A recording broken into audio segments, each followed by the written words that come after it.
So I guess we got some more news about the Uvalde shooting, school shooting. Turns out the cops were, in full battle rattle in the school way earlier than anybody knew. So that's fun. Still failed to save the people there, etc., etc. Yeah, so let me get this straight. We find this out and everybody's still pushing for more gun control, huh? So if you take away all the guns, the cops are going to keep you safe, right? Is that so?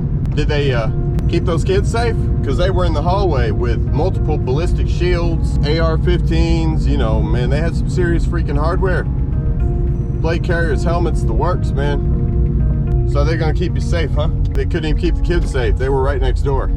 You know what it would have taken to end that gunman and that threat and save lives? One bullet from a gun held by a teacher. Bullet's a bullet. Doesn't matter what kind of Gucci gun you shoot out of, still a bullet. So you want to sacrifice your right to self-defense because the cops are so good at keeping you safe, huh? Or do you just want to sacrifice your right to self-defense, period? You just want to roll over and let whatever happens happen. Does that make sense to you? Yeah, go ahead and hand over all your means of protecting yourself. Brilliant. People right now who are going nuts with the latest decisions made by the Supreme Court. Everybody getting real mad, etc., etc. I can only imagine the Facebook fights. Isn't it an amazing coincidence that now was the time these two decisions were made? Because let's not forget the day before abortion ruling by the Supreme Court, they made a ruling on concealed carry, basically making it federally legal.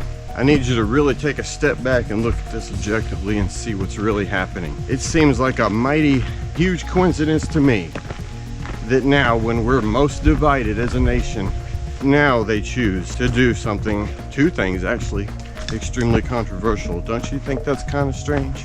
All right, the concealed carry ruling, that should have been done decades ago. They just now found it unconstitutional. Roe v. Wade was bad law.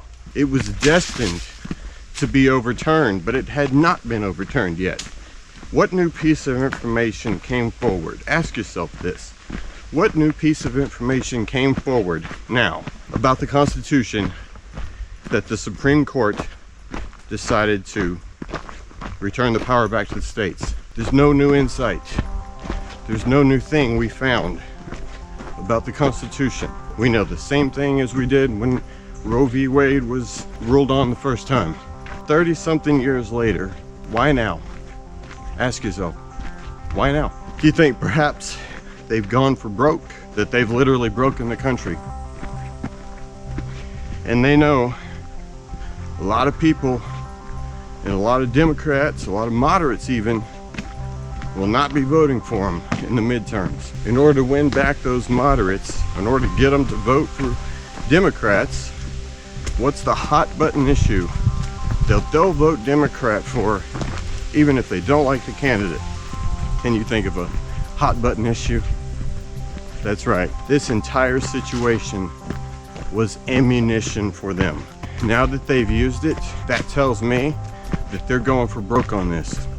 They need just a little more time to push through even more really bad ideas. This buys them that time because this allows them to keep those seats.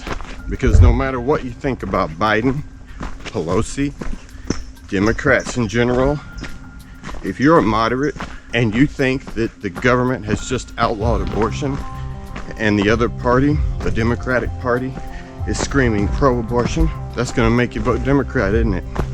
Because no matter what happens, that's what you care about the most. And I know you've seen it because I've seen it too. People that usually don't give a rip about it. Politics and current affairs, this issue they care about. This is that one issue that will get voters to vote blue again and give them just a little bit more time to make even more bad decisions and to ultimately use economic collapse, societal instability to make people desperate and begging for the government to save them from something. We have to be desperate, and they're gonna make us desperate. They just need a little bit more time to do so. This was a big piece of ammunition for them to use. Take that into consideration. Why now, 30-something years later? What changed? What new information do we have? Why now? The one thing about the Supreme Court that you really need to remember, it's not supposed to be partisan at all, based on the constitutional law. Roe v. Wade initially was unconstitutional. It was bad law. And even Ruth Bader Ginsburg said this. It was destined to be overturned. Do you ever stop to think that maybe it was done this way on purpose and it was never truly settled? Because that gives them controversial, hot button issue to use later. If you're thinking that the government just sacrificed authority over abortion, you're wrong. They made an investment before you go celebrating or before you go gnashing teeth. Think about that. When moderates start to drift center and Republicans and Democrats start to drift towards the center and start to get along, well, then who becomes the bad guy? Because if we start to get along, we start to see who the real enemy is, the government. And that is the last thing they want, is for us to stop fighting each other and to start fighting against them. Can't have that happen. Well, they just made sure of that, didn't they? Everybody falls back into line just that easily, huh? Stop being sheep, man. Stop being led around. Stop the bullshit. Stop believing their lies. Because if there's one thing that's true, there's no red and blue in Washington, D.C. They're all the same. No matter where you fall at on abortion, you're gonna have strong feelings about it. The way you feel now, if you're mad or you're happy, that intense amount of emotion is how much hate. That's how I feel every day when I see what the government is doing to us on all fronts. Not just one hot button controversial issue. That's how I feel every day. So welcome to the club. If you're a one issue person, start paying attention. There's a lot more where that came from.